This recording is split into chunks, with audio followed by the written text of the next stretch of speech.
Oke, selamat pagi semuanya, dan selamat datang di sesi ke-10 atau minggu ke-10 pengantar PWK, dan topik minggu ini adalah dimensi transportasi dalam PWK.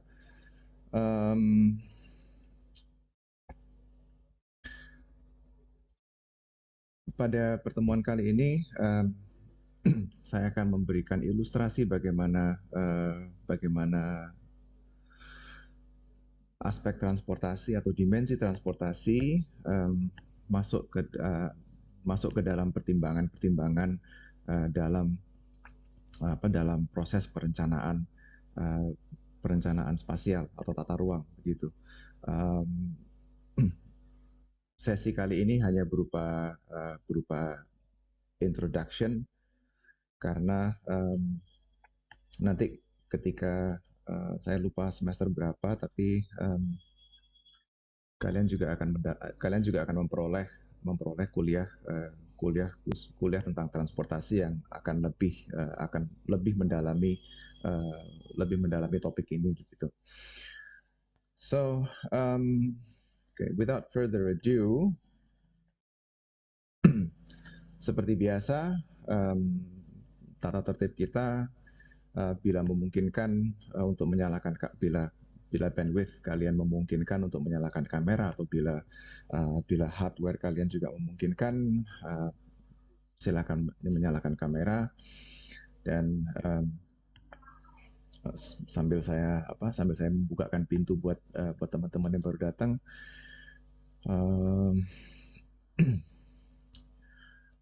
Oke. Kemudian pada pertemuan kali ini, again, saya hanya akan memberikan introduction begitu. Introduction kepada tema transportasi atau dimensi transportasi ini meliputi pengertiannya dan tentunya hubungan antara transportasi itu sendiri dengan perencanaan kota. Ada beberapa alasan pemilihan jenis kendaraan yang dilakukan oleh para pelaku perjalanan. Kemudian bagaimana kita mengeksplor sedikit tentang transportasi perkotaan dan beberapa sistem atau layout jaringan jalan begitu. Tapi sebelum kita bergulir ke dalam pokok bahasan ini, minggu lalu ada yang tanya soal what was it, regresi linear, bukan? Saya ingin tahu apakah ada yang sudah follow up. Kemarin ada yang tanya salah satu komponen atau salah satu bagian dari rumus tersebut, tapi saya waktu itu tidak bisa menjawab. Ada yang sudah mencari elemen tersebut sebenarnya apa.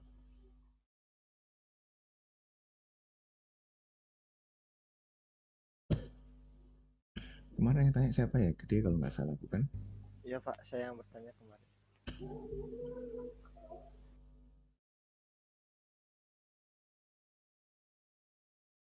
Sudah nemu jawabannya kah? Saya belum bertemu Pak. Ya, halo?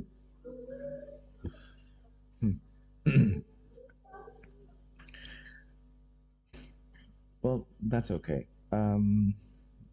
Kita simpan aja buat nanti. Right. Transportasi. Transportasi itu apa sih sebenarnya? Would anybody care? Adakah yang bersedia untuk berbagi pendapatnya? Transportasi itu apa? Kira-kira pengertian transportasi menurut kalian itu apa? Ada yang mau berbagi pengertiannya dengan kita semua?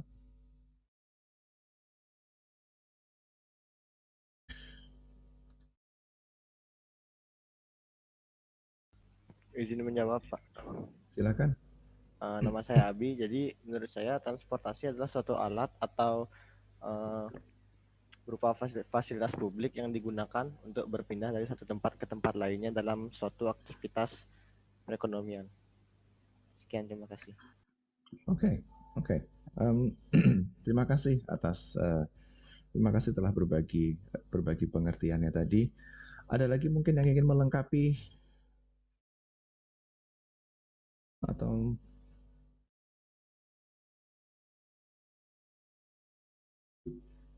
no? Right. Well, senada dengan apa yang disampaikan oleh Abi tadi. Transportasi sejatinya adalah sebuah alat atau instrumen untuk, let's say, melawan jarak, atau alat untuk mendekati tujuan, dan alat untuk membantu kita alat untuk membantu kita mencapai tujuan.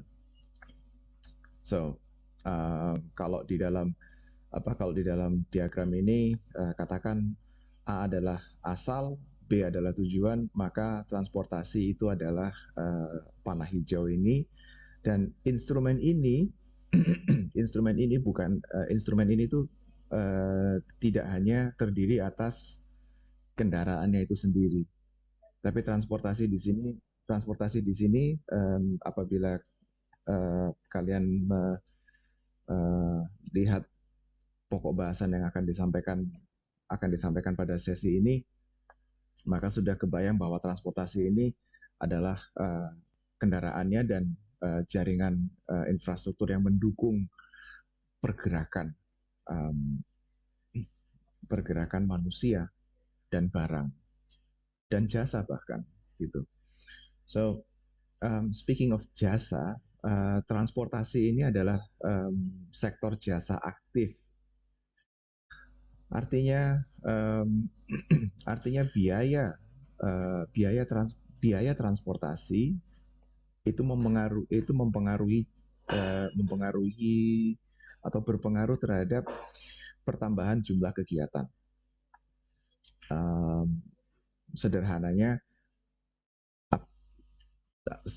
gini, apabila harga transportasi atau biaya transportasi, ongkos pergerakan dari A ke B itu murah, maka akan semakin banyak atau semakin kencang pertambahan jumlah kegiatannya. Sebaliknya, kalau misalnya ongkos transportasi itu terlalu mahal, maka pertambahan jumlah kegiatan tidak akan secepat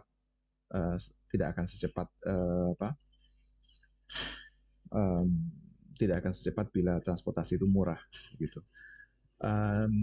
Sederhananya begini deh, ketika bahan bakar BBM, bahan bakar minyak naik harganya, otomatis biaya transportasi naik, biaya operasional kendaraan naik, sehingga ketika kita akan melakukan sebuah perjalanan, kita akan mempertimbangkan kembali untuk apa perjalanan itu. Apakah perjalanan yang akan kita lakukan itu penting dan sebagainya. Muncullah pertimbangan-pertimbangan ini, sehingga itu akan mempengaruhi outputnya, yaitu kegiatan travelnya ini tadi. Gitu. Kalau murah, nggak usah mikir gitu. We'll just do it. Gitu. So, itu adalah pengertiannya. Terus kemudian hubungan transportasi dan tata ruang atau perencanaan. Sebentar.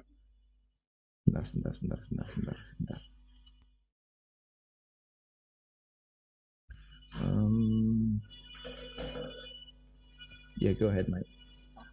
Go ahead.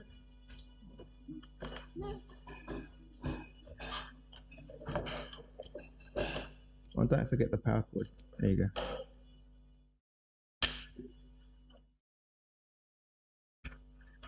other bits and pieces, mate.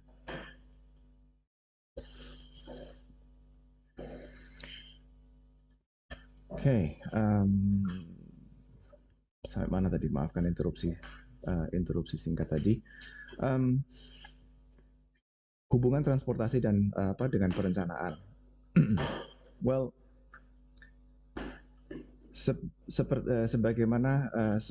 seperti halnya aspek-aspek lain dalam tata ruang,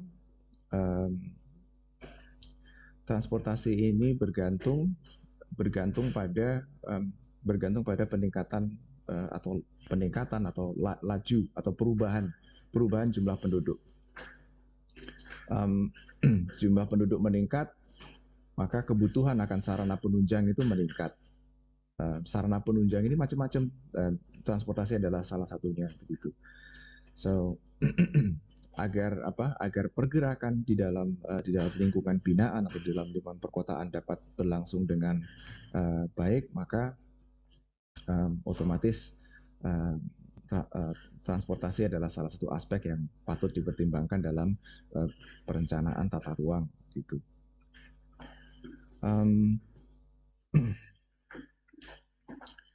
Kemudian ada juga hubungannya transportasi dengan fasilitas sosial sesungguhnya. Maksudnya begini, seiring dengan bertambahnya kapasitas atau kemampuan seseorang, dan atau dengan beraneka ragamnya income atau tingkatan pendapatan penduduk di sebuah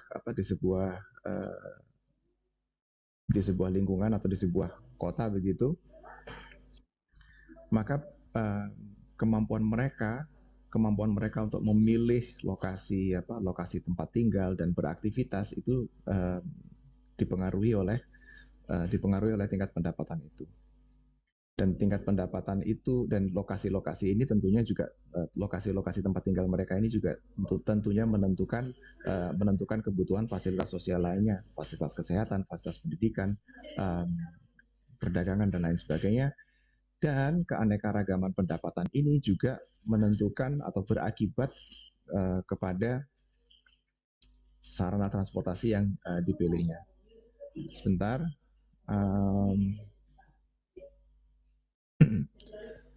Oke, terima kasih atas pemberitahuannya. Apabila suara saya kurang keras, let me adjust. Sebentar.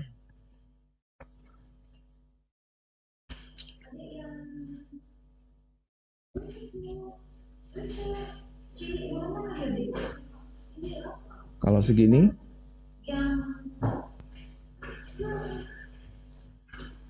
Oke, well, saya naikkan sedikit lagi mikrofon volume saya supaya, well, I hope this is better.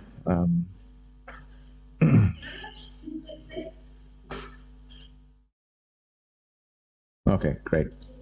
And please, please jangan panggil saya Prof. It's weird.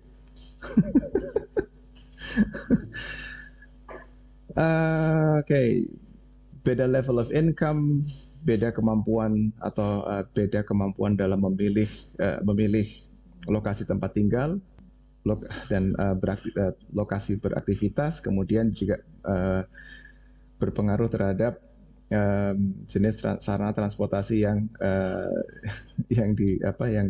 dipilihnya gitu. Biasanya semakin tinggi income seseorang, maka mereka akan lebih berani dalam menutup biaya perjalanan yang lebih tinggi. Mereka bisa menggunakan kendaraan pribadi atau mereka bisa menggunakan kendaraan umum bila diinginkan begitu. Sehingga semakin tinggi level of income, semakin banyak choice begitu ya. Sedangkan mereka yang berpenghasilan rendah mungkin akan terbatas pada mode-mode tertentu gitu. Belum tentu yang berpenghasilan rendah itu kemudian hanya dapat menggunakan kendaraan umum, belum tentu. Um, it's just pilihannya semakin sempit begitu aja. Kemudian itu tadi soal kaitannya dengan perencanaan, fasilitas sosial, dan tentunya tadi karena saya sudah menyinggung soal lokasi tempat tinggal dan lokasi beraktivitas di luar rumah, maka otomatis itu berdampak pada perencanaan fisik secara keseluruhan. Gitu. Yang dimaksud dengan perencanaan fisik itu yang jelas karena transportasi kendaraan dan sarananya itu membutuhkan ruang sehingga perlu berbagai macam pertimbangan dalam penyediaannya. Transportasi mengkonsumsi ruang itu bukan hanya jalan itu kan ada dimensinya, ada kelebarannya, ada spesifikasinya sehingga tentunya dia membutuhkan ruang. Bukan hanya itu, tapi transportasi juga mengkonsumsi ruang dalam hal lainnya. Badan jalan, kemudian penyediaan parkir itu termasuk komponen-komponen di dalam pertimbangan atau perencanaan transportasi begitu. Terus kemudian mengapa kok perlu direncanakan? Seperti halnya kegiatan manusia lainnya, transportasi itu berpotensi untuk merusak lingkungan. Dengan adanya sarana jaringan jalan, maka kondisi lingkungan akan berubah. Mungkin luas daerah resapan semakin sedikit karena jalannya adalah permukaan perkerasan. Kemudian perubahan kondisi lingkungan lainnya sebelum adanya transportasi dan setelah adanya transportasi yang jelas adalah bising, karena pergerakan manusia berjalan kaki sekalipun akan menimbulkan suara gitu. Kemudian aspek-aspek lain atau hal-hal lain yang berubah adalah keamanan dan kenyamanan gitu. Keamanan di sini yang saya maksudkan adalah potensi terjadinya pergesekan antar pengguna jalan, gitu ya.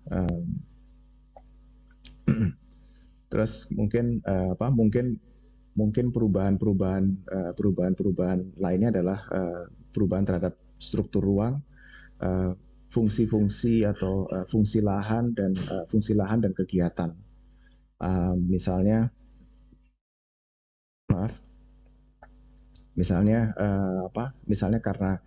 karena ketersediaan sarana transportasi, maka daerah yang dulunya adalah sebuah perumahan dia berubah menjadi kawasan komersial, atau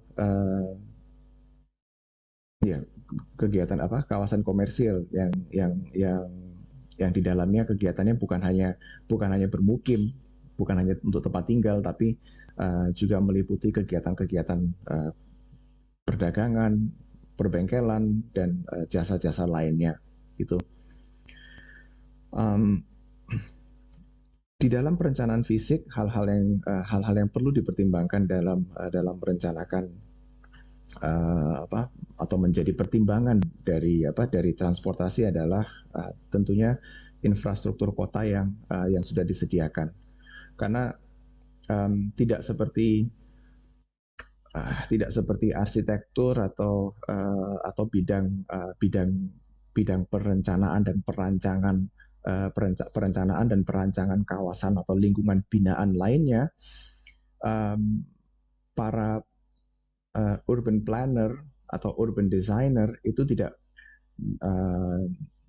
jarang sekali jarang sekali menikmati kanvas atau membangun di atas kanvas yang kosong, gitu ya. Sehingga kita perlu mempertimbangkan infrastruktur kota yang sudah ada, kemudian traffic space atau ruang yang sudah disediakan untuk ruang yang sudah disediakan untuk pergerakan, tata letak atau layout kota itu sendiri, kondisi geografis, asal dan tujuan pergerakan, dan juga karakteristik operasi dari kendaraan. Karakteristik operasi di sini contohnya kendaraan darurat, truk pemadam kebakaran dan kendaraan-kendaraan berat lainnya membutuhkan ruang gerak yang spesifik. Mereka nggak bisa serta-merta masuk ke gang tikus atau gang kelinci begitu ya. So itu overview-nya. Nah, saya ingin memberikan ilustrasi mengenai pola pergerakan lalu lintas seperti ini. Umumnya di dalam sebuah daerah, sebuah wilayah atau sebuah kota, ada spesialisasi, so to say, ya, spesialisasi kegiatan atau berbagai macam kegiatan. Misalnya katakan yang hijau-hijau ini, kalau di sini saya sebut sebagai asal pergerakan lalu lintas. Katakan yang hijau-hijau ini adalah daerah perumahan, terus kemudian yang kotak-kotak putih ini adalah fungsi-fungsi kegiatan sehari-hari. Misalnya pendidikan, tempat kerja, perdagangan, dan rekreasi katakan. Dan yang garis-garis hitam ini menggambarkan fasilitas atau infrastruktur yang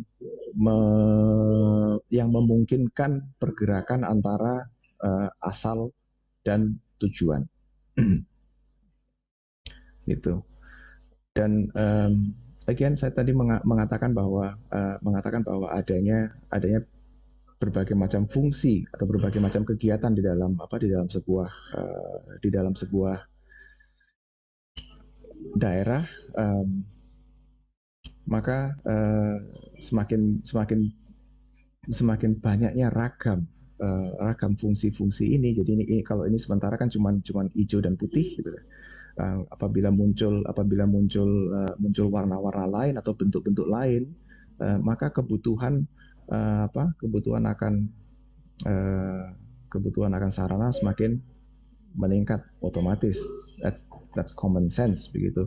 Sehingga penambahan jumlah kendaraan juga pasti akan terjadi. Gitu. Sehingga volume lalu lintas juga akan semakin tinggi gitu.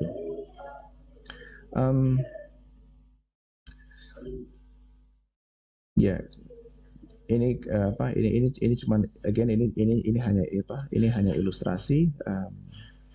Tidak ada kota yang saya kira tidak ada kota yang konfigurasinya persis seperti ini. Gitu. But penambahan volume kendaraan itu tadi apabila tidak diiringi dengan penambahan volume kendaraan, penambahan volume lalu lintas, apabila tidak diiringi dengan penyediaan infrastruktur yang memadai, maka dia otomatis akan menghasilkan perlambatan sehingga terjadinya kemacetan. Gitu. Namun ada satu kata yang ingin saya ada satu kata kunci atau satu keyword yang ingin saya sampaikan kepada kalian, bahwa penambahan sarana di sini bukan berarti pelebaran jalan atau penambahan jalan, bahkan tidak terbatas pada penambahan lebar jalan atau sarana jalan. Apabila kita membatasi pada penambahan lajur atau penambahan ruas jalan, pelebaran jalan, penambahan lajur tadi ya, pelebaran jalan dan penambahan ruas jalan, maka kita akan bertemu dengan efek yang dikenal sebagai induced demand. Makin lebar jalannya, makin banyak kendaraan, makin tinggi volume kendaraannya, makin banyak orang yang menggunakan jalan tersebut, sehingga dalam waktu yang singkat saja apa yang terjadi? Macet lagi, begitu. So solusinya tidak terbatas pada penambahan jalan semata, gitu. Moving on ke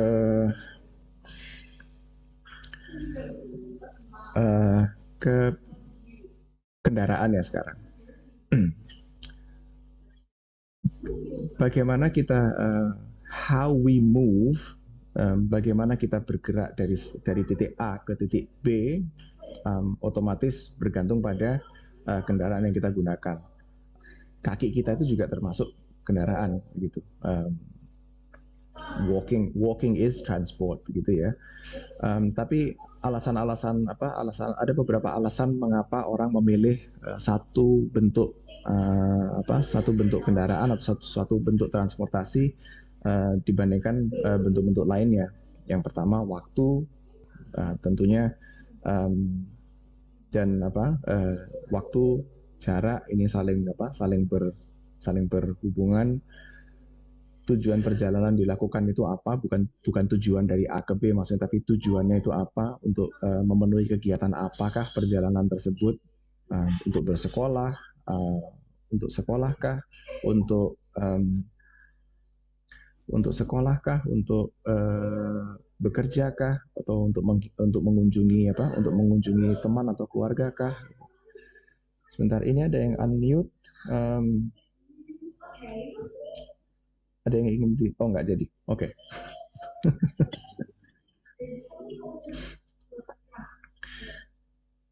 Tujuan perjalanan, dan akhirnya ketiga alasan tersebut membawa kita kepada jenis kendaraan itu sendiri.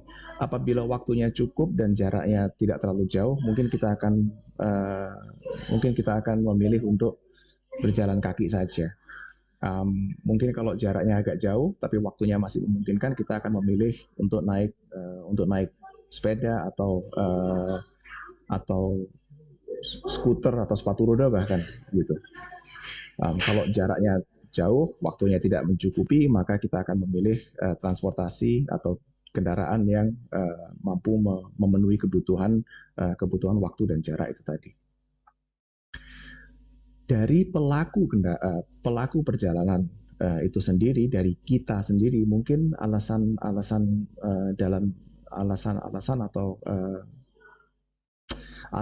yang mempengaruhi transport mode choice ini adalah, yang pertama, pendapatan. Seperti yang saya sampaikan tadi, semakin tinggi pendapatan maka opsinya semakin banyak. Mau yang murah atau mau yang opsi yang paling mahal, not a problem, gitu. Peranan sosial individu di dalam masyarakat mungkin juga berpengaruh terhadap pemilihan kendaraan. Presiden kita dalam menjalankan tugasnya sehari-hari, mungkinkah beliau naik KRL, mungkinkah beliau naik kendaraan umum lainnya? Well, yes, bisa. Namun perilaku tersebut mungkin akan berpengaruh terhadap keamanan beliau, dan otomatis itu akan berpengaruh terhadap keamanan negara, gitu kan.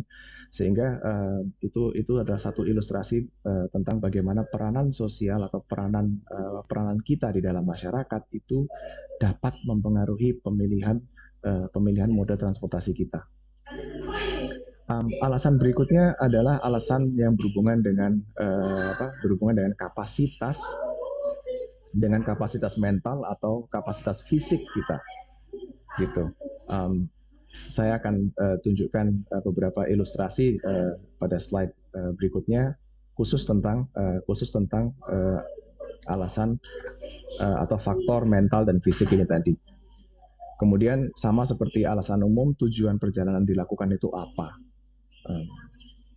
alasan yang lain, alasan yang kelima, although mungkin terdengar tidak terlalu relevan dan sulit untuk diukur atau sulit untuk dikuantifikasi, alasan yang terakhir adalah gengsi. Ini kembali kepada individu masing-masing. It's a very personal thing.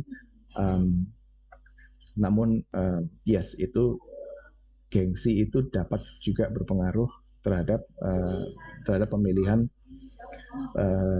kendaraan gitu. Nah, kembali ke alasan mental dan fisik,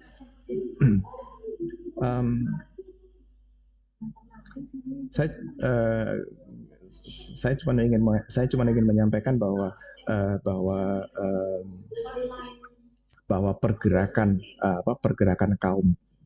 kaum difabel di lingkungan perkotaan itu sempat menjadi salah satu sorotan salah satu penelitian saya begitu.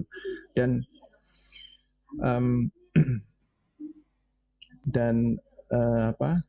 karena tantangan yang dihadapi oleh teman-teman yang memiliki kemampuan yang berbeda, different ability, begitu ya, karena different ability-nya itu, karena kemampuan mereka itu, maka mereka membutuhkan sarana-sarana khusus gitu. Dan khusus untuk di Surabaya, saya kira, ini penelitian saya 10 tahun yang lalu. Sekitar 10 tahun yang lalu, proporsi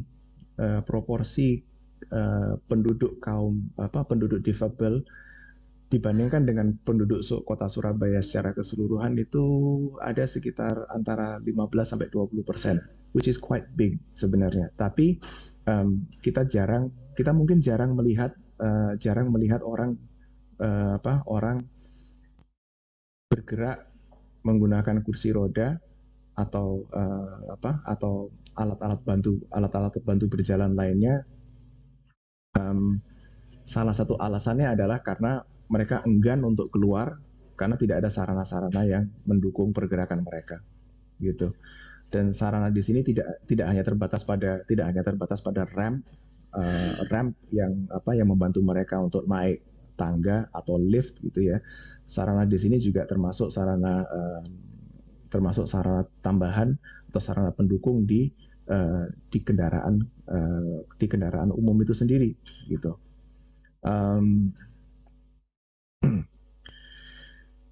Di beberapa negara, khususnya di Barat, hal-hal seperti ini, fasilitas penunjang seperti ini, ramp yang bisa dilipat ke dalam bis atau ke dalam kereta api, itu sudah hal yang lumrah atau hal yang umum untuk kita temui. Di Asia saya belum pernah melihat. Mungkin di Singapura ada, tapi selain itu I'm not so sure. Terus biasanya kendaraan umum seperti ini adalah ilustrasi interiornya bis. Dan bis seperti ini, biasanya ketika dia berhenti, maka salah satu sisinya akan turun mendekati trotoar, sehingga ramp yang bisa dilipat itu tadi bisa dikeluarkan, dan dia membentuk permukaan yang cukup landai untuk diakses oleh pengendara atau pengguna kursi roda. Dan desain di dalam bisnya itu sendiri ada priority seating, ada seat khusus. Saya kira Surabaya bis itu juga mengikuti desain yang sama, gitu. Tapi fasilitas yang menunjang seperti inilah yang turut menentukan, hal-hal kecil seperti ini turut menentukan, turut mempengaruhi pilihan kita terhadap atau pilihan orang terhadap sarana transportasi, gitu.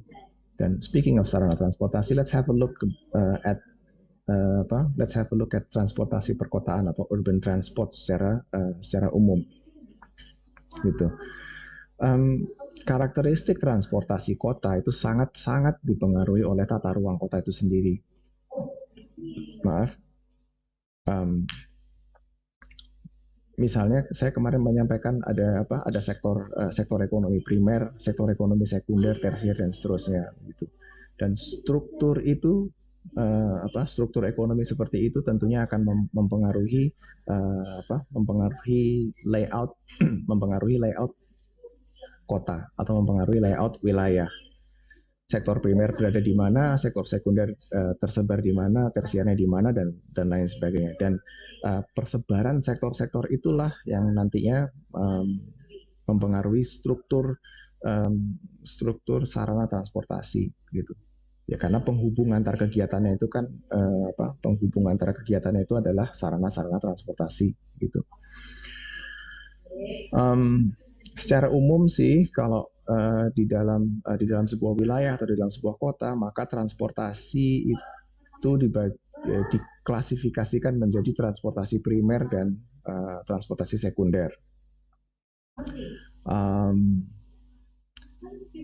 Kalau transportasi primer itu lebih kepada hubungan antar kota, sedangkan transportasi sekunder itu lebih kepada sirkulasi di dalam kota itu sendiri gitu. That's just an overview gitu ya. Pola pergerakan maafkan ilustrasinya yang agak dangdutan, tapi pola pergerakan di dalam lingkungan perkotaan itu kurang lebih seperti ini, dari perumahan ke perkantoran, tempat kerja, dari perumahan ke fasilitas pendidikan, dari perumahan ke fasilitas perdagangan dan rekreasi gitu. Bedanya antara garis-garis merah dan biru dan kuning ini adalah garis merah menunjukkan intensitas atau frekuensi yang paling tinggi gitu. Frekuensi pergerakan yang paling tinggi. Frekuensi pergerakan dari perumahan ke perkantoran, pendidikan, perdagangan dan lain-lain itu lebih tinggi, jauh lebih tinggi dibandingkan pergerakan antara perkantoran ke fasilitas pendidikan ke perdagangan dan seterusnya. Mungkin ada juga pergerakan dari fasilitas perkantoran atau fasilitas perdagangan dan jasa ke fasilitas rekreasi, tapi itu tidak itu mungkin lebih tinggi dibandingkan pergerakan dibandingkan pergerakan garis biru ini, tapi tidak lebih tinggi daripada dari rumah ke fungsi-fungsi tersebut gitu. Ya itu adalah gambaran umum atau ilustrasi yang sangat kasar terhadap intensitas dari masing-masing pergerakan itu. Dan idealnya sarana yang menghubungkan antar kegiatan ini dapat saling mendukung. Dan sayangnya persebaran masing-masing fungsi ini tidak dapat bisa diprediksi, namun biasanya persebaran ini tidak terjadi dalam kondisi yang ideal. Contohnya gini aja deh, masih ingat diagram yang saya buat tadi?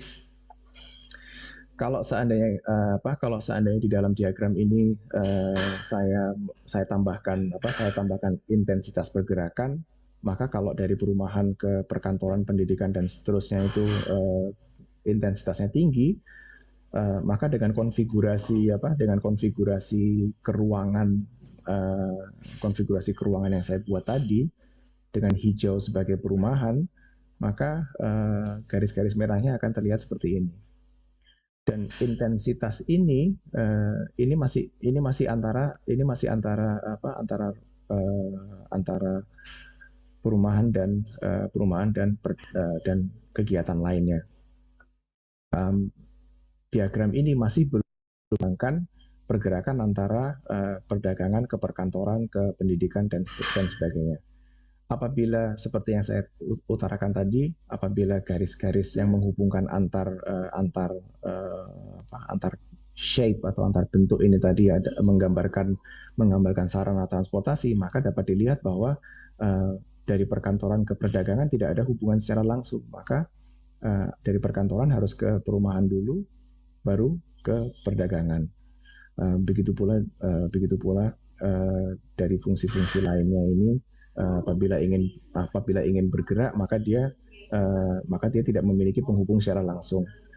So itu artinya apa? Intensitas pergerakan di ruas-ruas yang sudah merah ini dia akan semakin tinggi begitu.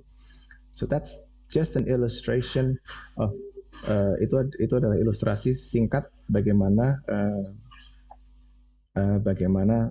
struktur kegiatan dapat mempengaruhi intensitas perjalanan dan berpengaruh terhadap hal-hal lain, aspek-aspek lain di dalam penyediaan sarana transportasi itu sendiri. Gitu. Dan kalau sudah terjadi seperti ini, intensitasnya tinggi, maka kita sudah bisa menduga bahwa di ruas-ruas tertentu seperti yang di bagian terluar ini pasti akan terjadi kepadatan atau volume lalu lintas yang luar biasa, dan kemungkinan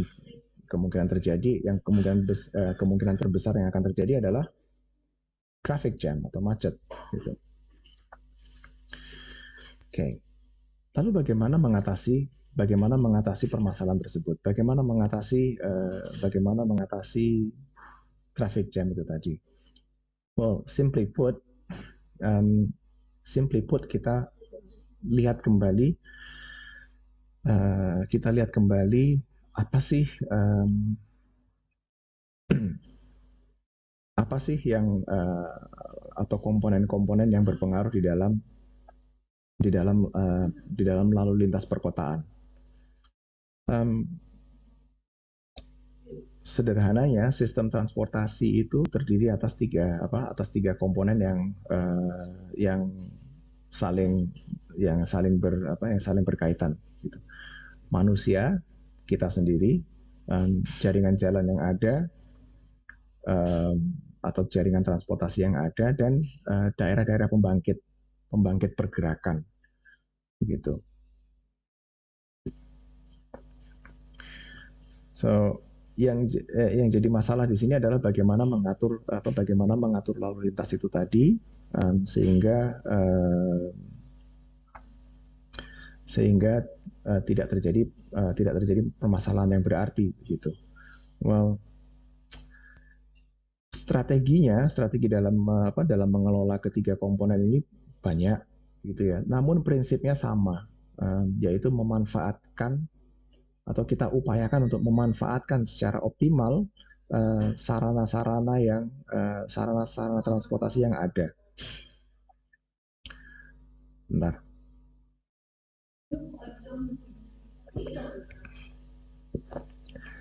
Dan bagaimana kita bisa mengoptimalkan sarana yang ada? Well, satu hal yang pasti adalah kita harus mengetahui pola pergerakan. Kita harus mengetahui pola pergerakan yang terjadi di dalam kota, gitu. Karena dari pola pergerakan inilah yang akan kita modifikasi sedemikian rupa sehingga lalu lintas dapat berfungsi secara optimal, gitu. So apabila sebelumnya pola pergerakannya itu adalah sirkuler, maka mungkin untuk mengatasinya dapat disediakan sarana penghubung secara langsung antar fungsi. Loh Pak, tapi tadi katanya jangan menambah jalan. Well, saya tidak mengatakan kalau sarana penghubungnya ini exclusively penyediaan jalan. It could be anything, penyediaan jalur bis khusus, busway khusus, mengantarkan dari perkantoran ke perdagangan, rekreasi dan lain sebagainya, begitu. Atau mungkin karena ini karena diagram ini masih menggambarkan fungsi-fungsi yang tersegregasi, maka mungkin antar fungsi ini bisa dicampurkan begitu. Well, percampuran itu mungkin kalian sudah kenal. Saya kira kalian sudah pernah dengar istilah ini sebelumnya, yaitu mixed use development. Gitu. Sehingga dalam sebuah mixed use development ini mungkin akan meminimalisir pergerakan antar fungsi, atau kalaupun tidak meminimalisir, dia dapat memudahkan pergerakan antar fungsi itu tadi. So itu pola pergerakan adalah key takeaway atau bisa dibilang kata kunci utama dari diagram ini, gitu. Dan dari pola pergerakan itu kita dapat dengan mengetahui pola pergerakan, kita dapat mengelola lalu lintas sehingga berjalan lebih optimal dan lebih efisien. Oke, tapi kalau bicara soal efisiensi saja, maka efisiensi sendiri bisa dipecah lagi, bisa di breakdown seperti ini. Bagaimana kita mengukur efisiensi, atau indikator apa saja yang kita gunakan untuk mengukur efisiensi sistem transportasi kota, gitu ya. In a nutshell,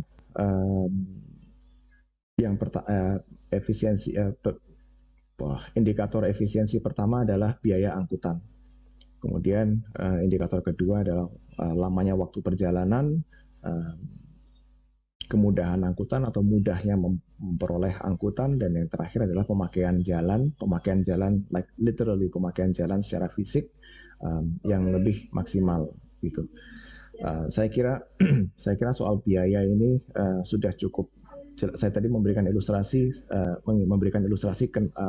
kenaikan harga atau perubahan harga bahan bakar minyak.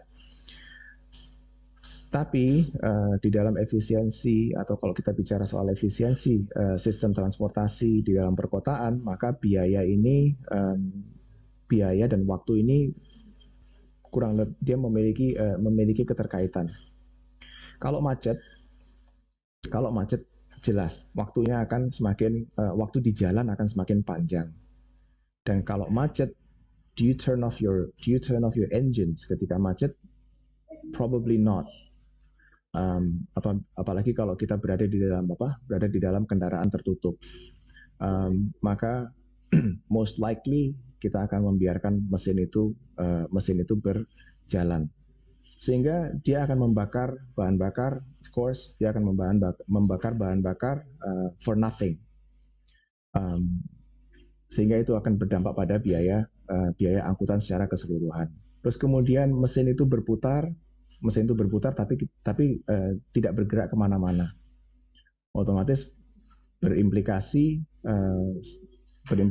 secara tidak langsung terhadap biaya perawatan kendaraan itu sendiri.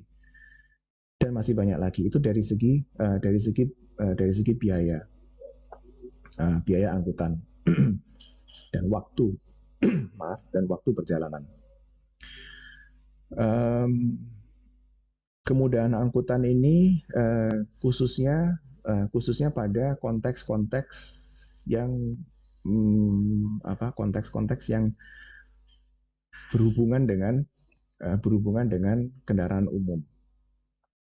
Apabila waktu tunggu kendaraan umum itu terlalu lama, maka otomatis orang akan enggan untuk memilih kendaraan umum sebagai moda transportasi utamanya. Dia akan beralih ke moda-moda yang lain, gitu. Interesting thing, alasan kemudahan angkutan inilah yang membuat saya memilih untuk naik sepeda daripada naik bis. waktu studi di Australia dulu. Mengapa? Saya kalau nunggu bis bisa sampai 15 atau 20 menit menunggu, nggak dapat bisnya. Nomor yang datang selalu berbeda dengan tujuan saya, sehingga sorry,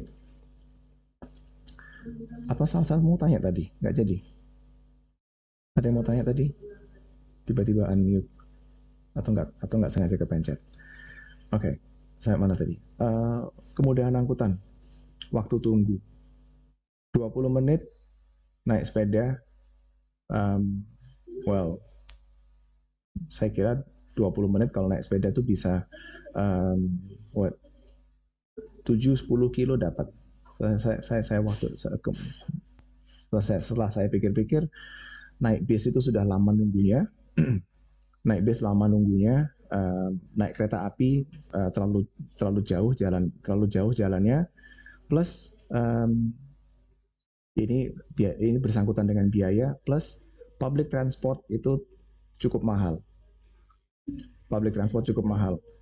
Dalam seminggu, kalau dalam seminggu 5 hari kerja, kalau saya naik bis setiap hari pulang pergi, itu seminggu habis waktu itu berapa? $20, $25 per minggu. That's about 250, 300 sampai 400 ribu kalau dirupiahkan per minggu naik bis. Naik sepeda practically free. Begitu, sehingga itu yang kemudian menjadi pertimbangan dalam pemilihan tadi. Dan again, bagaimana itu berpengaruh terhadap efisiensi, yaitu tadi, kalau kita akan otomatis memilih moda transportasi yang paling cepat, yang paling nyaman untuk mencapai tujuan, selama sarana dan prasarananya memungkinkan. And that brings me to pemakaian jalan secara maksimal itu tadi. Contohnya begini, ini adalah ilustrasi desain jalan yang menggunakan prinsip atau berlandaskan prinsip complete street design, atau desain badan jalan yang lengkap. Desain jalan seperti ini memungkinkan orang untuk memilih satu dari sekian banyak opsi yang ada. Mau jalan kaki bisa selama jarak dan waktunya memungkinkan. Mau naik sepeda bisa, again, selama jarak dan waktu memungkinkan. Transportasi umum juga terakomodasi, kendaraan pribadi terakomodasi pula, begitu. Dan segregasi atau pemisahan antar moda transportasi ini, seperti yang dilihat, pejalan kaki tidak berinteraksi secara langsung dengan kendaraan bermotor. Begitu pula dengan para pengguna moda transportasi tanpa motor, non motorized transport atau NMT. Begitu, mereka tidak ada, kedua golongan ini tidak ada interaksi secara langsung dengan kendaraan bermotor yang lebih berat dan lebih memiliki kapasitas atau kecepatan yang lebih tinggi, gitu. Di sini pada ilustrasi ini terdapat di dalam ilustrasi ini kita bisa melihat bahwa parkir kendaraan pribadi pun dipertimbangkan dalam desain jalan yang komplit ini tadi, begitu. Ilustrasi lain dari desain complete street again, desain ruas jalan seperti ini memungkinkan memungkinkan pergerakan manusia regardless of mode of transport yang dipilihnya, mau berjalan kaki, mau NMT, mau naik kendaraan pribadi, kendaraan bermotor pribadi, atau naik kendaraan umum, semuanya bertemu, tumplek blek begitu ya, tapi masih memiliki segregasi sehingga masih tersegregasi sehingga memungkinkan pergerakan yang optimal memungkinkan pergerakan optimal antar mode transportasi gitu. Saya memberikan ilustrasi ini karena memang fokus saya adalah ke urban and built environment design begitu. Sehingga ini bagi saya hal-hal yang seperti ini itu sangat-sangat menarik untuk untuk diobservasi gitu. Selain pergesekan antar pengguna jalan, ada potensi permasalahan-permasalahan lain yang muncul di dalam fenomena transportasi perkotaan. Dan permasalahan-permasalahan yang muncul itu diakibatkan oleh beberapa hal gitu ya. Seperti yang saya sampaikan tadi sebelumnya, para urban planner tidak memiliki luxury atau kemudahan atau seringkali tidak memiliki kemudahan dalam merencanakan atau mendesain sebuah kawasan karena mereka tidak diberikan kanvas yang kosong. Biasanya kita akan merencanakan atau memodifikasi sebuah rencana jaringan berdasarkan sistem jalan atau tata jaringan jalan, kapasitas jalan yang sudah diwariskan dari generasi sebelumnya begitu. Coba bayangkan kalau kalian tinggal di kota yang cukup besar seperti Jakarta dan Surabaya dan kota-kota lainnya, kan pasti ada, biasanya, I shouldn't say pasti ada, biasanya ada kawasan kota tuanya. Kalau di Surabaya, kota tuanya ya di daerah Surabaya Utara, Jembatan Merah Plaza, kemudian Pasar Atom, dan perkampungan di sekitarnya. Itu adalah Surabaya tua, kota tua Surabaya, Old Surabaya gitu ya. Dan Old Surabaya itu sudah ada sistem jalannya, sudah ada tata jaringan jalannya, dan kapasitas jalannya itu direncanakan dan dibangun sesuai dengan jumlah kendaraan dan proyeksi peningkatan jumlah kendaraan mungkin hingga awal atau pertengahan abad ke-20.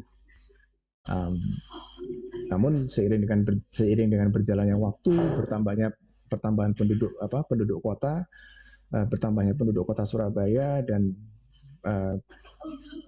semakin padatnya kegiatan aktivitas dalam perkotaan, maka tata jaringan jalan yang dulu, konfigurasi yang dulu, kapasitas yang dulu itu tidak lagi mumpuni gitu, sehingga itu muncullah sebuah permasalahan dari situ. Kemudian keberagaman fungsi, keberagaman kegiatan itu juga menimbulkan permasalahan lain, konektivitas. Seperti diagram saya sebelumnya, yang kotak itu terdapat masalah konektivitas di dalam diagram tersebut. Ada fungsi-fungsi yang tidak memiliki hubungan secara langsung. Dia harus memutar dulu. Dan pola pergerakan itu akan menimbulkan permasalahan yang lain. dia akan menimbulkan polusi di jaringan jalan yang dilalui. Dia akan memberikan pressure yang begitu besar terhadap pressure atau tekanan yang begitu besar terhadap jaringan jalan yang tersedia, sehingga terjadi, of course, terjadi kemacetan itu tadi. Dan again, kemacetan itu terjadi bukan hanya karena warisan sistem bukan hanya karena tata jaringan jalan, tapi juga masalah konektivitas antar kegiatan.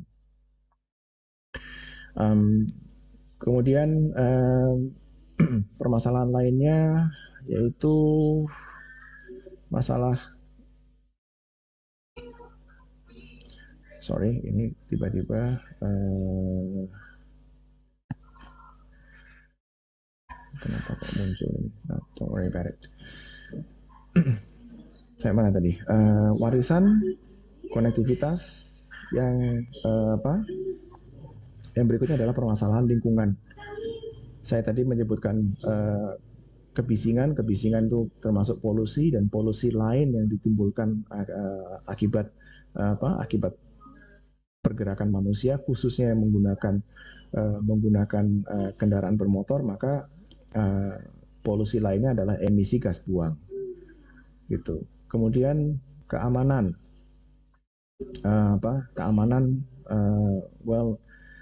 dengan bertambahnya jumlah kendaraan dan seiring dengan perkembangan teknologi kendaraan bermotor, semakin kencang pula atau semakin besar pula kapasitas atau kemampuan kendaraan sekarang untuk berakselerasi dan melaju dengan kencang. Maka aspek keamanan patut dipertimbangkan sebagai salah satu permasalahan dalam transportasi. Kecelakaan, mungkin kalau kita bandingkan, kalau seandainya kita punya datanya, mungkin kita bisa membandingkan angka kecelakaan 20 atau 50 tahun yang lalu dengan sekarang. Seiring dengan bertambahnya penduduk, seiring dengan makin kencangnya kendaraan, maka mungkin saja grafik itu akan meningkat, cenderung naik, gitu ya. Aspek keamanan lainnya mungkin juga kecemasan dan kekhawatiran bagi orang tua, khususnya yang memiliki anak kecil. Semakin banyak kendaraan, maka ruang gerak yang aman bagi si anak itu akan semakin terbatas. Gitu. Polusi, polusi itu selain gangguan suara, asap, polusi di sini mungkin juga gangguan pemandangan, gitu ya. Kecuali bila kalian adalah penggemar otomotif yang suka memandangi berbagai macam kendaraan bermotor. Saya kira kemacetan itu adalah pemandangan yang tidak diinginkan oleh sebagian besar orang, gitu. Sehingga itu juga bisa dianggap sebagai polusi, obstruksi terhadap pemandangan, gitu. Dan permasalahan lain yang muncul akibat kebutuhan mobilitas itu sendiri. Seiring dengan makin cepatnya irama kehidupan di dalam perkotaan, maka kebutuhan untuk bergerak lebih cepat itu semakin tinggi. Tapi saya kira nggak semudah itu ya, khususnya soal mobilitas ini. Let's have a look at it specifically, sekilas saja. Mobilitas manusia seperti halnya aspek-aspek lain dalam transportasi oleh 3 hal: oleh manusianya itu sendiri, oleh kegiatan yang dia lakukan, dan oleh teknologi. Di sini adalah teknologi transportasi, entah itu desain jalannya, entah itu teknologi kendaraannya itu sendiri, gitu. So again, dalam memenuhi kebutuhan sehari-harinya atau dalam melakukan kegiatan sehari-harinya, maka kita nggak lepas dari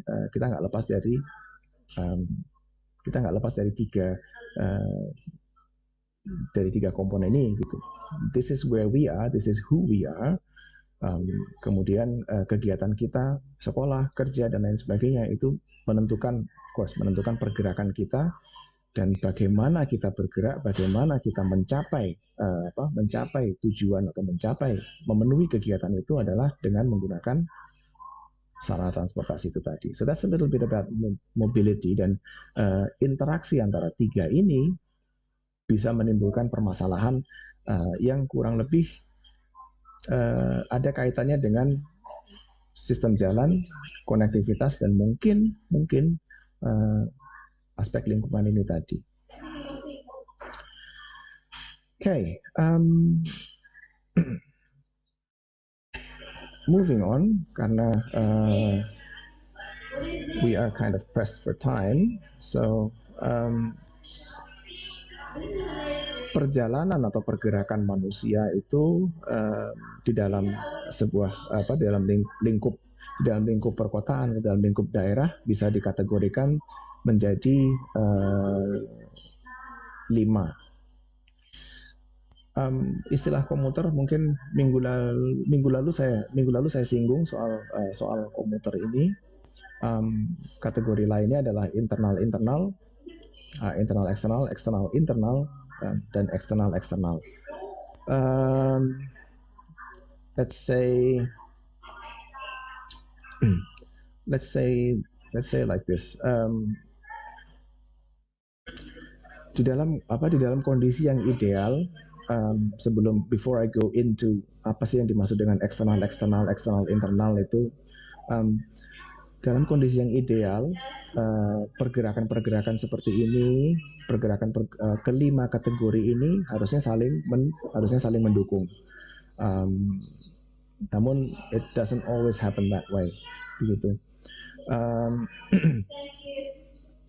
Kita lihat yang saya maksud dengan pergerakan internal ke internal di sini adalah pergerakan yang let's say berada di seputar atau di sekitar masih di sekitar tempat tinggal kita, gitu. Tentunya skala internal ini bisa berubah tergantung konteks atau tergantung kegiatan kita. Let's say untuk keperluan ilustrasi ini, internal adalah pergerakan internal adalah pergerakan yang dilakukan di dekat atau di seputar tempat tinggal kita. Bisa jadi kita mengunjungi tetangga kita, atau berbelanja di warung tetangga dan sebagainya. Itu adalah contoh perjalanan internal. Perjalanan internal eksternal bisa jadi dari rumah ke sekolah atau rumah ke tempat kerja. Itu sudah karena kita menjangkau fungsi ruang atau kegiatan di luar tempat tinggal, di luar lingkungan tempat tinggal kita.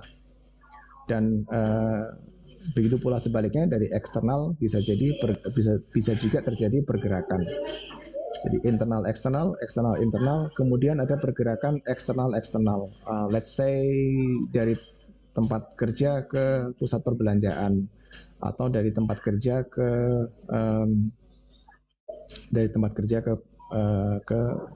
fasilitas rekreasi dan lain sebagainya. Kurang lebih deskripsi hubungan antara internal dan eksternal itu seperti itu. Kemudian apabila pergerakan itu dilakukan secara rutin, maka masuklah kita ke dalam kategori komuter itu tadi. Kategori perjalanan ini, supaya nggak bingung, masih bisa kita sederhanakan lagi ke dalam menjadi 2 kategori. Kategori yang pertama adalah perjalanan primer, yang kedua adalah kategori perjalanan sekunder, gitu. So I hope that would simplify it even further, gitu. But apapun itu, apapun kategori perjalanannya, untuk tujuan apapun tujuan perjalanannya, kita masih bergantung pada infrastruktur, antara lain infrastruktur yang tersedia, antara lain jaringan jalan itu sendiri.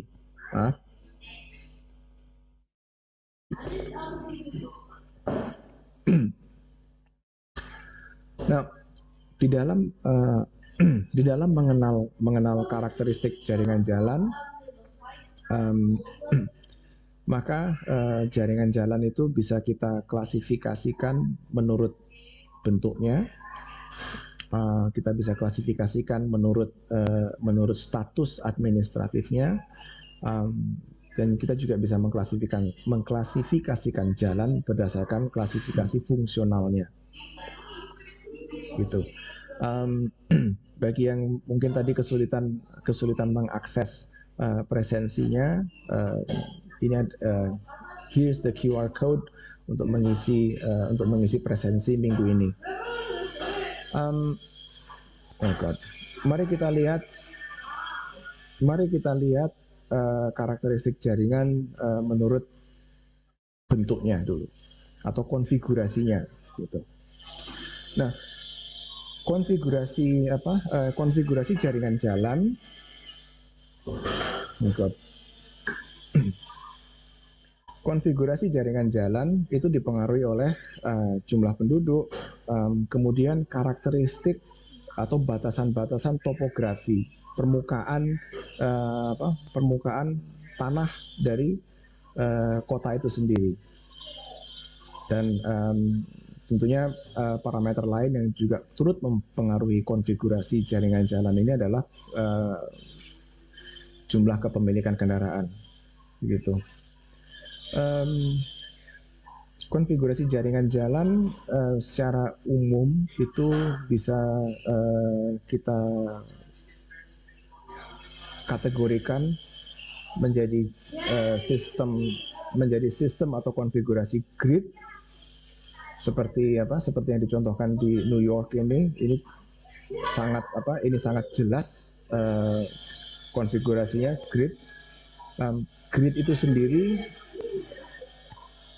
itu sendiri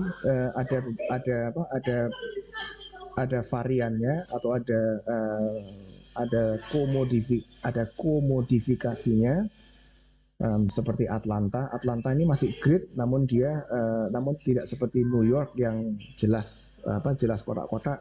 Di Atlanta ini gridnya merupakan kombinasi dari beberapa sudut, begitu ya, so to say.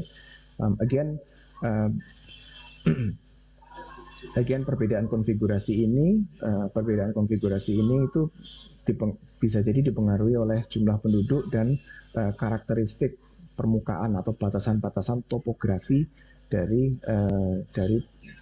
tempat dibangunnya atau lokasi kota itu sendiri.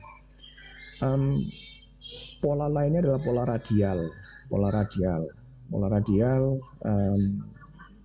Dia berupa jaringan jalannya biasanya membentuk lingkaran atau jaringan yang konsentris, begitu, dengan jaringan jalan yang menghubungkan antar lingkaran itu tadi. Ini terlihat jelas konfigurasi lingkaran konsentrisnya, lingkaran yang paling luar, terus kemudian lingkaran kedua, ketiga, keempat, dan seterusnya, dan ada jalan yang menghubungkan lingkaran-lingkaran tersebut secara langsung. Paris menggunakan konfigurasi sebenarnya ini konfigurasi kombinasi antara radial dengan grid. Radial jelas terlihat di sini. Ada juga, namun dia dimodifikasi sedemikian rupa dengan sistem grid.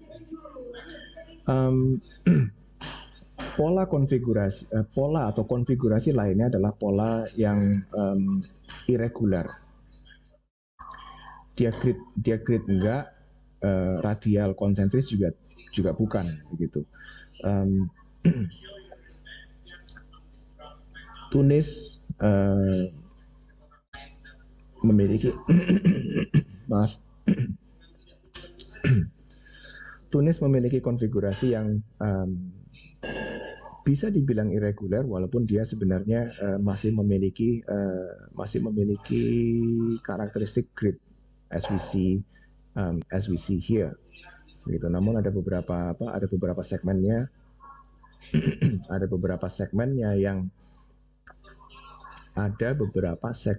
yang irregular, begitu. Ada beberapa karakteristik dan masing-masing konfigurasi ini memiliki karakteristik yang berbeda-beda. Karakteristik grid seperti ini itu lebih cocok untuk biasanya lebih cocok untuk kota-kota yang memiliki kepadatan penduduk tinggi. Although yaitu tidak 100% atau tidak, itu bukan harga mati. Oh, kalau kepadatan tinggi maka kita gunakan pola grid. Tidak selalu seperti itu. Pola grid seperti ini biasanya memaksa atau mendorong kepemilikan kendaraan, baik itu motorized maupun non motorized, yang cukup tinggi karena well, look at this. Kalau kita ikutin garis-garis jalannya ini, jalannya cukup lurus, dan dari segi desain lingkungan perkotaan cenderung monoton, gitu. Dan karena jarak antar blok ini mungkin jauh, maka kita membutuhkan kendaraan lain selain kaki kita sendiri untuk bergerak di dalamnya, gitu.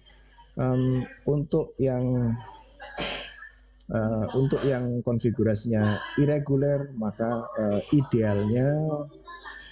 idealnya dia digunakan atau melayani kota-kota dengan kepadatan penduduk yang sedang. Kepemilikan kendaraan di dalam konfigurasi yang seperti ini mungkin bisa ditekan karena mungkin saja antar satu fungsi dan fungsi atau kegiatan yang lainnya tidak terlalu jauh, begitu. Loop dan radial ini biasanya sama seperti grid, maka dia pemilikan kendaraannya cukup tinggi, kepadatan penduduk biasanya relatif rendah. Although saya tidak sepenuhnya setuju dengan pendapat bahwa konfigurasi loop dan radial ini cocok untuk yang berkepadatan rendah. Contohnya Beijing memiliki konfigurasi jaringan jalan konsentris seperti ini. Sayangnya saya tidak bisa mengakses Beijing dari Google Maps for some reason, obviously. Tapi begini, pola atau konfigurasi jaringan jalan di Beijing, di tengah-tengah adalah the Forbidden City, Tiananmen. Di seberang Forbidden City itu ada Zhongnanhai atau pusat pemerintahannya. Kemudian Beijing memiliki jaringan ring road yang mengelilingi Old City atau Forbidden City itu tadi. Ring Road 1, Ring Road kedua, Ring Road ketiga, dan seterusnya. Waktu saya tinggal di sana a long time ago, tahun 2007, 2008, Beijing memiliki 8 ring road, ring road dengan jalan-jalan atau jalur-jalur utama yang seperti ini, yang crossing begitu, menghubungkan antar ring road tersebut begitu. Ketika saya tanya ke teman-teman ke teman-teman kerja saya dulu, mengapa kota ini dibangun sedemikian rupa, mereka mengatakan bahwa ring road yang dihadirkan, ring road yang dibangun itu sebenarnya tujuannya adalah untuk mengatasi kemacetan akibat padatnya atau akibat tingginya volume kendaraan di kota tersebut. Dan bukan hanya kendaraan pribadi, we're not just talking about private transport here, tapi juga kendaraan umum. Kendaraan umum yang menggunakan jalan, bis, taksi, dan mereka bercampur dengan kendaraan pribadi. Ring road pertama dibangun, and this is where induced demand yang saya ceritakan tadi come into play. Ring road pertama dibangun, and then people are happy. Kemacetan di pusat kota terurai. Lalu beberapa tahun kemudian macet lagi, dibangunlah ring road kedua. Macet lagi, dibangunlah ring road ketiga, dan seterusnya sampai pada tahun 2008, waktu itu ring road ke-7 atau 8. Solusi lain adalah menggunakan solusi lain yang dihadirkan oleh pemerintah kota Beijing adalah menghadirkan metro atau subway gitu ya. Konfigurasi subway-nya juga menarik sebenarnya. Dia mengikuti pola radial ini tadi. Dia mengikuti pola radial ini. But of course karena dia subway, dia memiliki jalurnya sendiri, maka dia bebas dari kemacetan. Tapi taking a subway train during rush hour in Beijing itu sama parahnya dengan menghadapi kemacetan lalu lintas di permukaan atau di jalan. Kalau di jalan itu padat dengan kendaraan bermotor, maka di subway padat dengan manusia, dusel-duselan, begitu ya. But, saya kira itu fenomena yang umum terjadi di kota-kota besar manapun. I'm sure Jakarta juga menghadapi permasalahan yang sama apabila kita ngomong soal kepadatan penduduk dan kepadatan lalu lintasnya, gitu. Okay, moving on ke klasifikasi jalan.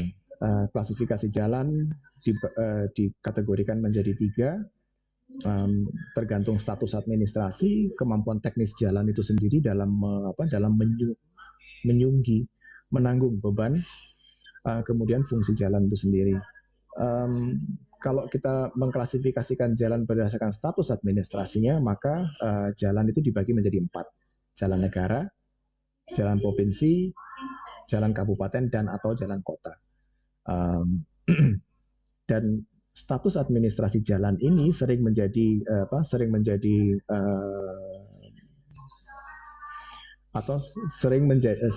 sumber konflik antar para pemangku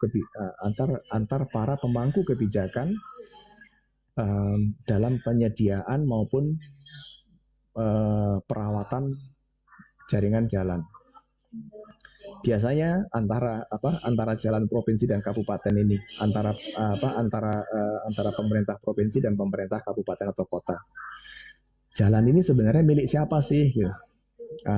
Kadang-kadang Pemkot atau Pemkap tidak mau ya tentunya mereka tidak akan mau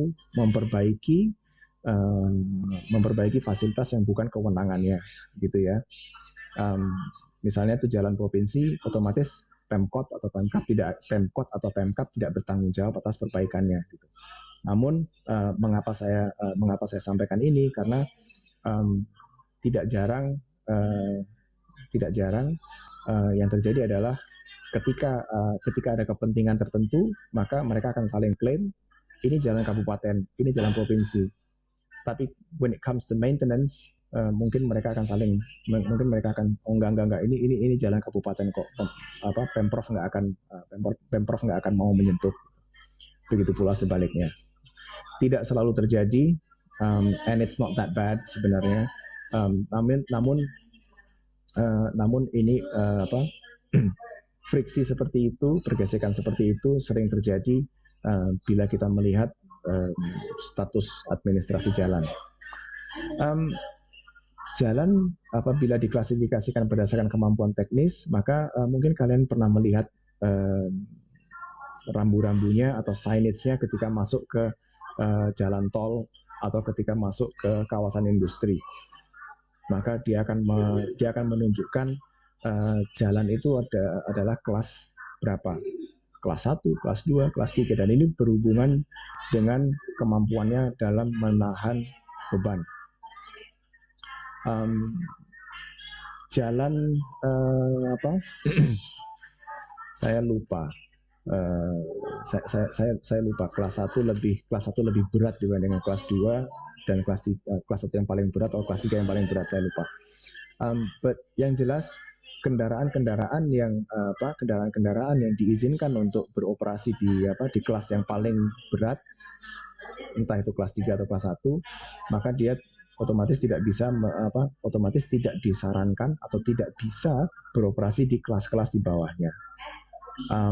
Selain karena daya dukungnya, juga mungkin karena dimensinya yang tidak memungkinkan bagi kendaraan tersebut untuk beroperasi, gitu. Entah biasanya itu karena biasanya itu berhubungan dengan kemampuan manuver kendaraan tersebut, gitu.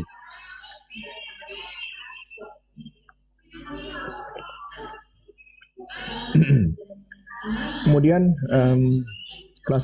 klasifikasi jalan berdasarkan fungsinya, ada sistem primer, ada sistem sekunder, arteri, kolektor atau lokal. Arteri ini sendiri juga bisa dipecah lagi menjadi arteri primer, arteri sekunder, kolektor primer dan sekunder dan seterusnya, gitu. Dan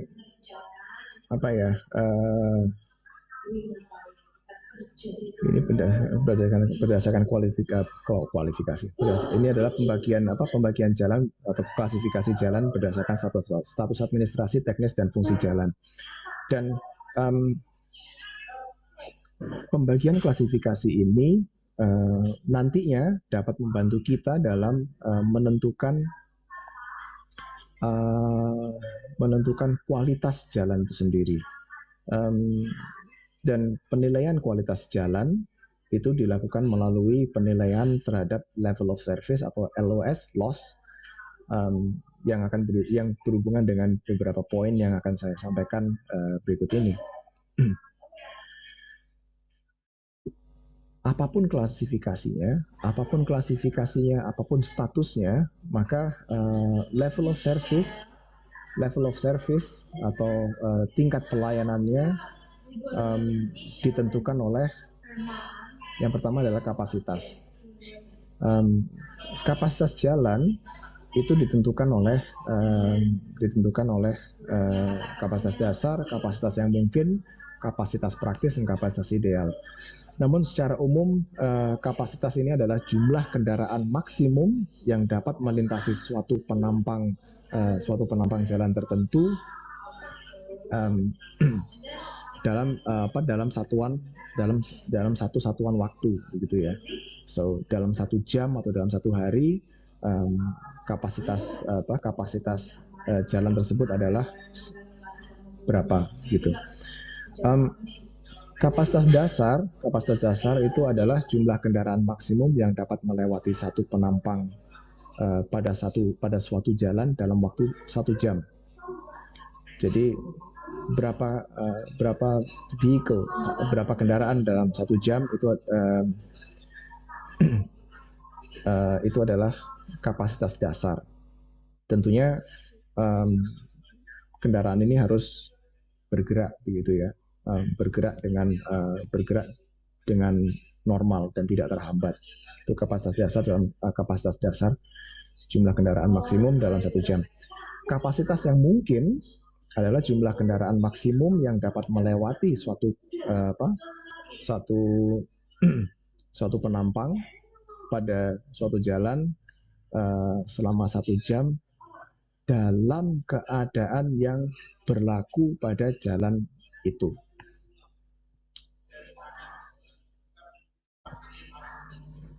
Ada chat, sorry. Masih belum bisa mengakses QR code. Ada yang masih belum bisa mengakses, it's okay. Nanti di akhir QR code-nya akan saya tampilkan lagi. So, kapasitas yang mungkin, jumlah kendaraan maksimum yang melewati satu penampang selama 1 jam dalam keadaan yang berlaku pada jalan itu saat itu. So ada time constraint-nya di sini. Kalau kapasitas dasar tadi adalah dalam kondisi ideal, yang lancar, maka kapasitas yang mungkin itu bergantung kondisi saat itu. Oh, dia macet. Jadi kapasitas dasarnya, misalnya kapasitas dasarnya adalah 10 kendaraan per jam. Tapi ketika macet ternyata jalan tersebut mampu menampung lebih dari 10 kendaraan karena mereka sedang berhenti. Kapasitas praktis adalah jumlah kendaraan maksimum yang dapat melewati satu penampang suatu jalan selama 1 jam dalam keadaan yang berlaku sedemikian rupa sehingga kepadatan lalu lintas yang menyebabkan kelambatan, yang menyebabkan bahaya, yang menyebabkan gangguan terhadap kelancaran itu masih dalam batas yang wajar. Gitu. Maksudnya begini, kapasitas praktis mungkin bisa digambarkan dengan term atau frase padat merayap. Walaupun padat, dia macet tapi dia masih berjalan, gitu. Sehingga mungkin itu masih dianggap sebagai batas atau masih berada di dalam batas kewajaran. Kapasitas ideal adalah sebuah utopia mungkin ya. Kapasitas ideal adalah kapasitas yang ideal, arus tidak terganggu, dan yang lewat adalah hanya kendaraan penumpang, lebar jalan dan bahu jalan cukup dan lain sebagainya. Itu that's ideal capacity. Mungkin bisa dikonfirmasi nanti dikonfirmasi ulang nanti ketika kalian mengambil mata kuliah transportasi dengan Bu Siti, because honestly she is the expert in this. Gitu. Again, kapasitas jalan ditentukan oleh fisik jalan itu sendiri, lebarnya dan kondisi permukaannya. Tentunya kalau kondisi permukaannya tidak ideal, tidak bagus, maka dia akan mengganggu laju kendaraan. Dia juga dapat mengganggu keamanan perjalanan itu sendiri. Kondisi lain yang mempengaruhi kapasitas adalah lebar bahu jalan. Of course, kita seharusnya tidak akan melintas di bahu jalan. Bahu jalan itu disediakan untuk keperluan darurat. Kemudian lebar efektif jalan itu sendiri dan kebebasan atau ruang free play. How do I say free play? Kebebasan di samping. I can't translate free play, goodness me. Kemudian kapasitas jalan juga ditentukan oleh lalu lintas yang menggunakan jalan tersebut. Yang mempengaruhi adalah perbandingan antara jumlah bus dan truk dan kendaraan berat lainnya. Kapasitas ini juga berpengaruh terhadap pembagian trayek, sehingga pembagian trayek ini juga berfungsi untuk memecah kepadatan lalu lintas. Kemudian variasi dalam arus lalu lintas. Variasi di sini adalah apakah dia satu arah ataukah dia dua arah, terus kemudian berapa banyak intersection atau interchange yang ada, dan tentunya kapasitas ini dipengaruhi juga oleh gangguan lalu lintas lainnya, kecelakaan atau ada pekerjaan perbaikan jalan dan lain sebagainya. Gitu. So, karena kita sudah ngomongin soal lalu lintas, maka mari kita berbicara soal bagian utama dari lalu lintas itu sendiri, yaitu volume lalu lintas. Bagian utama dari arus lalu lintas adalah volume, komposisi. Komposisi di sini adalah komposisi atau variasi kendaraan, variasi pergerakan, NMT, motorized itu sendiri dipecah lagi menjadi kendaraan kelas apa, kendaraan pribadi, kendaraan kelas berat dan lain sebagainya. Kemudian kita juga mempertimbangkan kualitas itu tadi. Kayaknya tadi saya sudah menyinggung sedikit soal pertimbangan kualitas lalu lintas.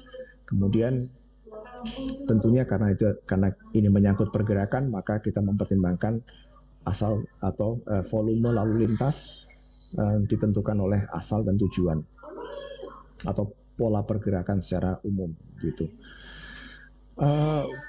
Volume lalu lintas juga dipengaruhi oleh waktu, makanya kita kenal dengan istilah peak hours, off-peak hours atau rush hours dan lain sebagainya. Again, dia dipengaruhi oleh komposisi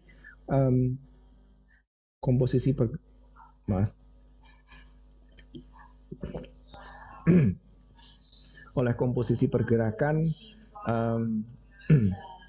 susunan jalur-jalurnya, klasifikasi jalan, sifat jalannya, dan bentuk geometrik atau desain jalannya itu sendiri. Saya lupa mencantumkan di sini, tapi saya harusnya memperkenalkan kalian dengan satu istilah lagi yaitu average daily traffic atau ADT. Bahasa Indonesianya arus lalu lintas harian rata-rata atau LHR, lalu lintas harian rata-rata. I forgot to put it up here. Volume lalu lintas itu dihitung berdasarkan ADT atau LHR itu tadi. It's essentially the same thing sebenarnya, cuman beda bahasa saja. Yaitu jumlah rata-rata dari berbagai jenis kendaraan yang dicatat selama 1 hari atau 24 jam. Kegiatan pencatatan ini dikenal sebagai traffic counting, dan traffic counting ini perlu dilakukan apabila kalian ingin merekayasa lalu lintas atau merencanakan jaringan jalan atau jaringan transportasi lainnya. How do you do traffic counting? Simple.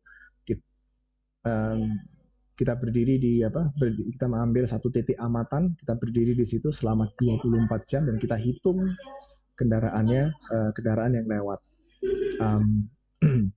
selama 24 jam. Of course, mungkin tidak akan dilakukan oleh satu orang, mungkin beberapa orang begitu ya.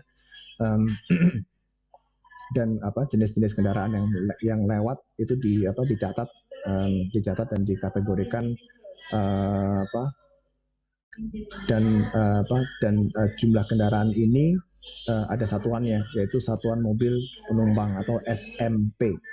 Satuan Mobil Penumpang, satuan kendaraan yang dipakai untuk memperhitungkan pengaruh setiap jenis kendaraan terhadap keseluruhan arus lalu lintas. Dengan membandingkan mobil penumpang dan mobil non penumpang gitu. Of course, volume lalu lintas ini seperti yang saya sampaikan, karena dia dipengaruhi oleh waktu, komposisi dan sebagainya. Untuk suatu jalan raya, volumenya ini biasanya berubah-ubah. Namun perubahan volume ini biasanya menuruti atau mengikuti pola-pola tertentu, begitu. Dan pola-pola ini dapat kita gunakan, kita manfaatkan untuk membantu dalam melakukan rekayasa atau perencanaan lalu lintas, gitu. Another interesting thing, fluktuasi atau perubahan volume lalu lintas ini itu juga mencerminkan demand,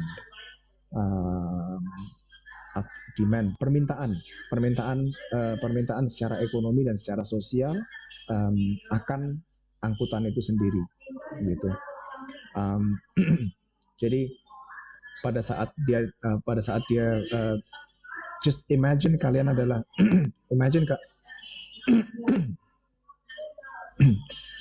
bayangkan kalian adalah seorang transport planner. Pada saat peak hours mungkin kalian akan mengeluarkan lebih banyak kendaraan umum misalnya. Pada saat off peak mungkin arus kendaraan umumnya atau interval kendaraan umumnya bisa direkayasa sedemikian rupa. And I know we are coming up to the end of the class, tapi saya masih ada beberapa slide lagi.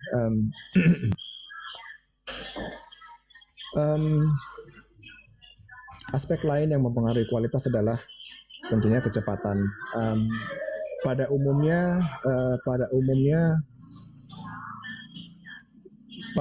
pengemudi akan mengukur kualitas dari perjalanannya itu berdasarkan pada kemampuannya mempertahankan kecepatan atau laju kendaraannya sesuai dengan kecepatan yang dikehendaki, begitu.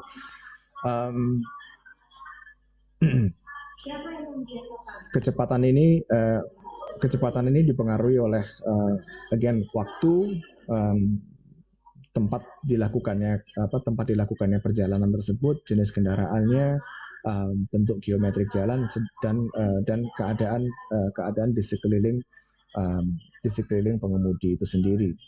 Itu kalau keadaannya memungkinkan, jalannya lapang, jenis kendaraannya mendukung, maka blast away, begitu. Tentunya dalam batasan-batasan kewajaran atau dalam batasan-batasan legal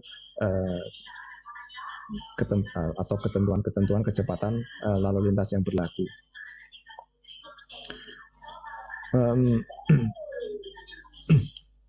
Kemudian tingkat pelayanan atau level of service, gitu. Level of service ini sebenarnya level of service kalau dari sudut pandang pengemudi atau pengguna itu agak sulit untuk dikuantifikasi, agak sulit untuk diukur. Namun bukan berarti kita tidak dapat mengukurnya bukan berarti kita tidak dapat mengukur tingkat pelayanan secara keseluruhan.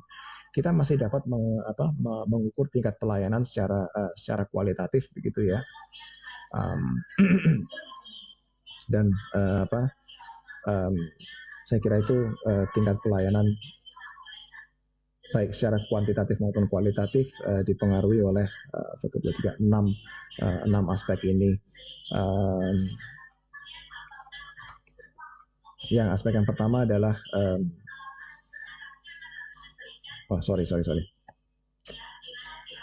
tingkat A sampai F ini menggambarkan level atau tingkat pelayanan itu tadi. Tingkat pelayanan A, maka volume kendaraan rendah dengan kepadatan kendaraan rendah, kecepatan itu ditentukan sendiri oleh pengemudi. ini adalah tingkat pelayanan yang paling tinggi yang ingin dicapai, begitu. Di bawahnya ada tingkat pelayanan B. Level B arusnya stabil. Kecepatan mulai dipengaruhi oleh lalu lintas di sekitarnya. Jadi kita tidak sepenuhnya memutuskan atau menentukan kecepatan kendaraan kita, tapi kita juga mempertimbangkan lalu lintas yang ada di sekeliling kita. Gitu.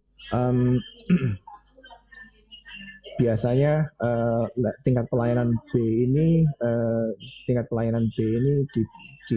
diperuntukkan untuk jalan-jalan di luar lingkungan perkotaan. Tingkat pelayanan C arus stabil, kecepatan dipengaruhi oleh volume lalu lintas. Pengemudi sudah mulai sudah mulai terbatas kemampuannya untuk menentukan kecepatan. Kalau A tadi kan purely ditentukan oleh pengemudi sendiri, tapi kalau kelas C maka kepadatan, maka volume lalu lintas itu lebih berpengaruh daripada kehendak pengemudi itu sendiri. Biasanya level C ini dapat ditemui di dalam jalan-jalan perkotaan, gitu. A, B, C saya kira masih dapat ditolerir begitu ya. Kalau sudah masuk ke tingkat pelayanan D, maka arus mulai tidak stabil for whatever reason. Jadi arus tidak stabil itu karena bisa jadi karena kegiatan pembangunan atau kegiatan pembangunan atau perbaikan jaringan, atau karena kegiatan-kegiatan lain gitu, dan kecepatan sudah mulai terbatas. Level E arus tidak stabil, dia mulai macet. Volume kendaraan yang melintasi itu mulai setara dengan kapasitas jalan. Kalau sudah masuk ke level F, maka arus lalu lintas mulai tertahan, kecepatan sangat rendah, dan volume lalu lintas atau volume kendaraan itu mulai melebihi kapasitas jalan. Kalau sudah sampai level E dan F, ini hal yang tidak kita kehendaki, dan mulai kita harus mulai memikirkan langkah-langkah untuk strategi untuk meningkatkan tingkat pelayanan ini tadi. Kalau kita hubungkan dengan slide sebelumnya soal fluktuasi itu tadi, maka tingkat pelayanan ini bisa jadi akan berubah berdasarkan waktu, gitu ya. Mungkin ketika rush hour, ketika sedang padat, maka dia bisa jadi turun ke E atau F. Kalau dia dalam keadaan normal, mungkin dia C atau D, gitu. So, next adalah beberapa alat yang membantu dalam pengaturan lalu lintas. It's a little thing, tapi ini cukup berpengaruh, gitu. Alat pengatur lalu lintas ini ada 3 macam: tanda jalan, rambu-rambu, dan isyarat lalu lintas atau signal, gitu ya. Tanda jalan ini adalah line marking, marka-marka jalan yang kita temui. Garis yang putus-putus, garis yang solid atau double solid line, double garis putus, double dash, dan lain sebagainya. Tanda-tanda lain bisa jadi juga juga terdapat di luar permukaan perkerasan jalan, gitu. Rambu-rambu lalu lintas fungsinya adalah untuk memberikan peringatan terhadap bahaya.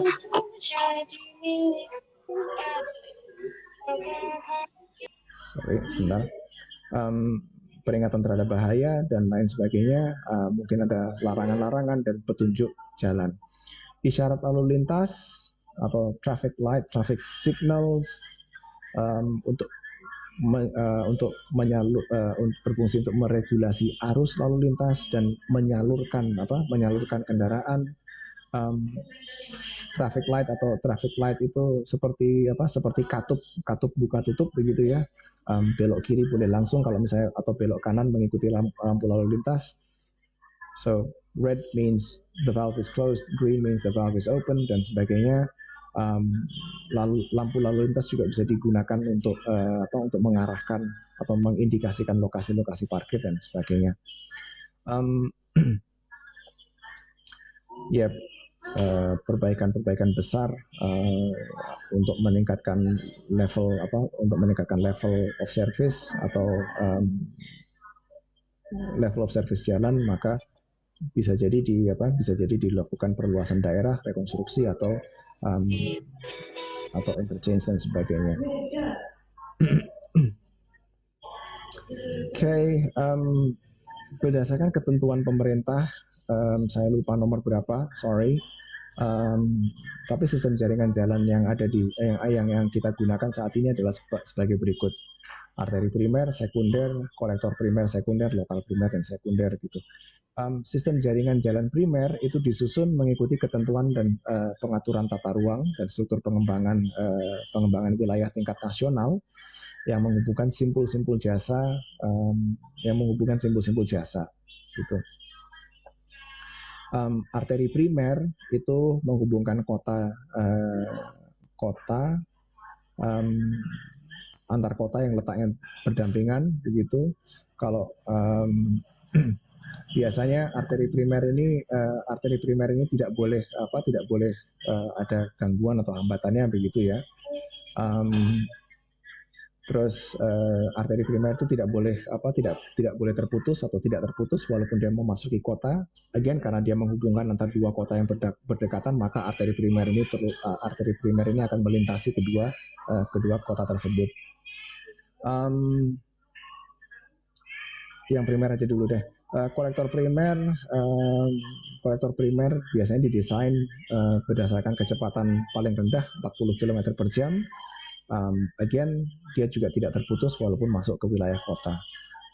Kalau jalan lokal, dia memiliki tingkat kecepatan yang jauh lebih rendah, maybe sekitar 20-30 km per jam, dan dia juga harusnya tidak terputus walaupun masuk ke wilayah kota. Arteri sekunder, kecepatan paling rendah itu 30 km per jam. Pada lalu lintas yang cepat, dia juga tidak boleh terganggu oleh lalu lintas yang lambat. Kolektor sekunder lebih rendah lagi, dan jalan lokal, dan yang terakhir adalah lokal sekunder. Dia diperuntukkan bagi kendaraan bermotor roda 3 atau lebih, but usually smaller vehicles. Dan sepertinya kalau melihat waktunya, saya sudah mulai bleeding in ke sesi perkuliahan berikutnya. But anyways, last couple of slides. Jalan seperti yang kalian lihat di ilustrasi sebelumnya, jalan itu memiliki anatominya, dia memiliki bagian-bagian tubuhnya gitu. Dan bagian jalan itu ada 3 setidaknya. Daerah manfaat jalan atau disingkat menjadi damaja. Ini adalah merupakan damaja ini adalah ruang sepanjang jalan yang dibatasi oleh lebar, tinggi, dan kedalaman ruang bebas tertentu, ditetapkan oleh peraturan-peraturan setempat. Dan ruang yang dimaksudkan hanya diperuntukkan bagi ruang damaja ini diperuntukkan bagi median jalan, perkerasan jalan, jalur pemisah, bahu jalan, trotoar, ambang pengaman, dan berfungsi untuk timbunan galian ketika gorong-gorong dibersihkan dan sebagainya. Mungkin juga untuk pohon atau vegetasi untuk jalur-jalur primer di luar kota gitu. Kemudian ada daerah milik jalan atau damija, ruang sepanjang jalan yang dibatasi oleh lebar, tinggi, dan luasan tertentu. Again, tergantung regulasi lokal, dan damija itu diperuntukkan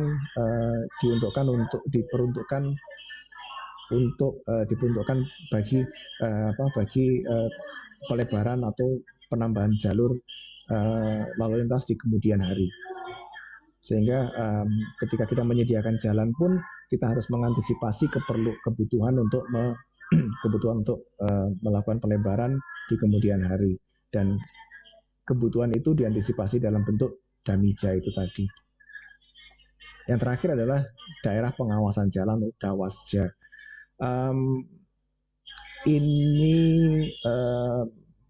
bahasa lainnya adalah sightlines atau pandangan bebas. Pandangan bebas siapa? Pandangan bebas pengemudi. Dia adalah ruang sepanjang jalan di luar damija yang diperuntukkan untuk memastikan keluasan pandang bagi pengemudi. Biasanya keluasan atau keleluasaan pandangan ini pada jalan arteri primer itu minimal 20 meter. Tidak boleh kurang dari 20 meter. Making sure bahwa jalannya bebas pandangan begitu. Hal ini tentunya berhubungan dengan aspek keselamatan jalan itu tadi. Untuk jalan kolektor primer itu tidak boleh kurang dari 15 meter, jalan lokal tidak boleh kurang dari 10 meter, dan seterusnya. Ini berhubungan dengan tingkat kecepatan atau perbedaan kecepatan lalu lintas yang melintasi di atas jalan tersebut. Gitu. So that is all from me. Hanya itu saja yang bisa saya sampaikan dalam perkenalan atau pengantar terhadap aspek transportasi dalam perencanaan wilayah dan kota. Begitu. Tadi ada yang mengatakan kalau QR code-nya belum dapat di-scan. I know these things are notoriously difficult to scan sometimes. I don't like them either. Saya tadi lupa ketika copying, saya lupa tidak mencantumkan kodenya. Sorry about that. Kodenya sudah, kodenya sudah expired karena sekarang adalah 8.56 dan kelasnya di presensi di setting 8.5 sampai 8.50. Not a problem. Saya bisa melihat daftar hadir sesi ini melalui logbook di ITS Classroom. So bagi mereka yang hadir tapi belum sempat mengisi presensi, you don't need to worry. Okay. Saya sudah melebihi batas waktu yang dialokasikan untuk perkuliahan ini. Namun kalau masih ada yang mungkin ada yang ingin bertanya atau berkomentar, saya buka kesempatan untuk satu pertanyaan atau satu komentar.